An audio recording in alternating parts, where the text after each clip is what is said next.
Take a look at this piece of history, a statue of royalty that dates back to the 17th century. Look at this.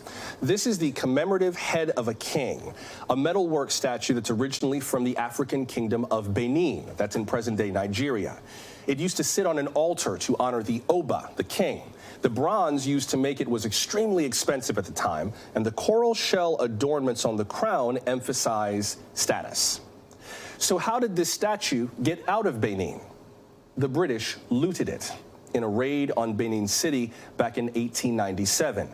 It is one of 18 Beninese bronze pieces that the Smithsonian removed from its exhibits last summer.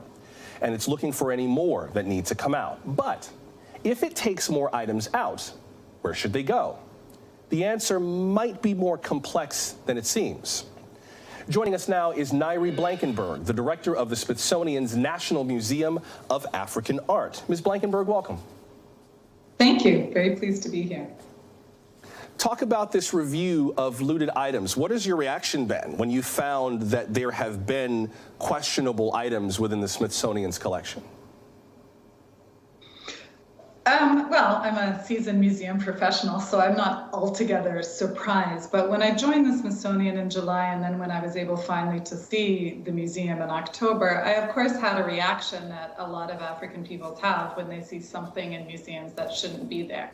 And for me, it was quite a visceral reaction of like, you know, this is not ours to display. This causes harm to display because it's been looted. And so I made the decision to take them from view, and we're in contact with the Nigerian Commission of Museums and Monuments, and until it's decided definitively what happens to them, I don't think that they should be on display. Take me through some of what happens with some of these items when they are stolen or when they are looted. How do they end up getting into the hands of museum collections from where they were rightfully taken from? Well, there's a lot of ways, really. I mean, there's so many intermediaries from when they start in source communities and when they end up in museums around the world. And of course, the Smithsonian is not Europe. They weren't part necessarily of the European colonization process in Africa. And so it's not a clear-cut case of, you know, we went in and we took them and now they're in our museum. There can be a number of soldiers. They can be acquired through auction. They can be part of another collection. It's a fairly complex journey that objects take often to end up in our collection. And it's really important to know that, I mean, the Smithsonian has quite rigorous acquisition standards, but those standards can change over time. And the ethical working group that has been convened in April, May, at the Smithsonian in large is really looking at the issue of ethical returns. It's less of a legal issue, but more of an ethical issue. And I think that's the key thing that we're thinking about and proactively addressing at the Smithsonian.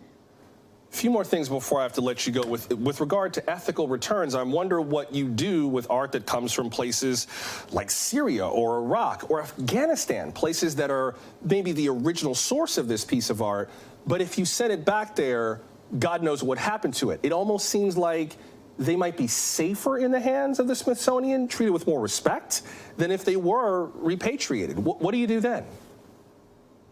Well, for me, the question is who decides. I mean, it's very easy for museum people in the West to say, well, it's definitely safer than us, and it really plays into often very false narratives over the capacity of source communities to cherish or value their own objects and their own art. So for me, there are a lot of different options as to how objects can be safeguarded, or even if they should be safeguarded.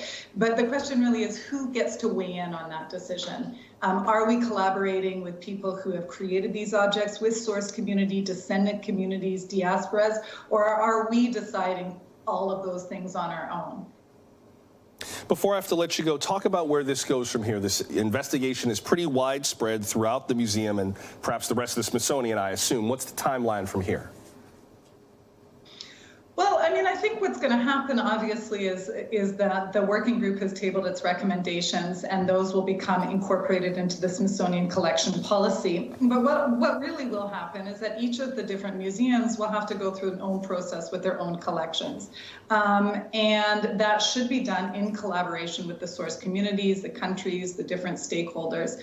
It's important to note that Smithsonian also has a lot of experience with this, with the National Museum of the American Indian, and has been repatriating objects to American Indian tribes and communities for decades.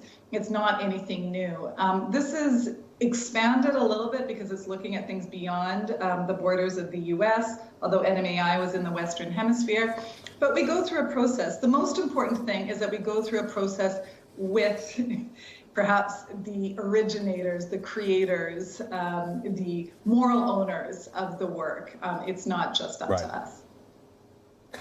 I have to say the National Museum of African Art was one of the first museums that my mother ever took me to in the Smithsonian when I was very young. It was one of the museums that helped me understand my African roots more as a very young kid, and it's one of the Smithsonian museums I love the most.